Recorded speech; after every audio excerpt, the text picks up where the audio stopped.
Question है प्रथम 14 पूर्ण संख्याओं का औसत क्या है। तो पूर्ण संख्या क्या से स्टार्ट होती है, जीरो से।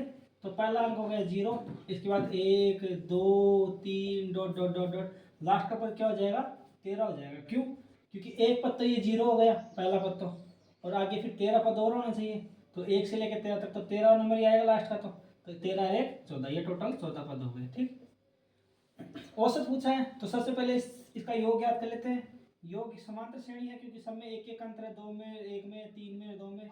तो यानी कि इन समांतर श्रेणी के पदों का योग होता है एस एन बराबर N by two two A plus N minus one into D. ये तो योग याद कर लेते हैं।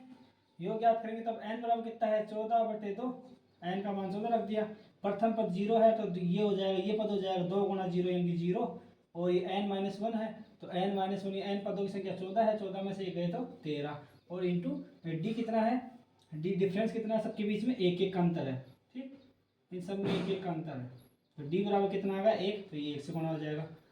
अब हल कर लेते हैं, ये कितना आ जाएगा, 14 गुणा 13/2 ये आया है। ये हो गया समांतर श्रेणी के पदों का योग, इनकी श्रेणी का योग आ गया।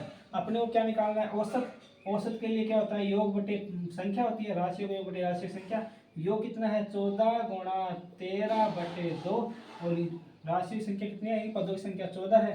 तो ये 14/1 लिख सकते हैं। अब हल कर लेते हैं, 14 से 14 कैंसिल हो जाएगा, कितना बच गया, 13/2। तो 13/2 को क्या लिख सकते हैं, 6.5। ठीक, और ये अपना आंसर हो जाएगा, इनके ऑप्शन नंबर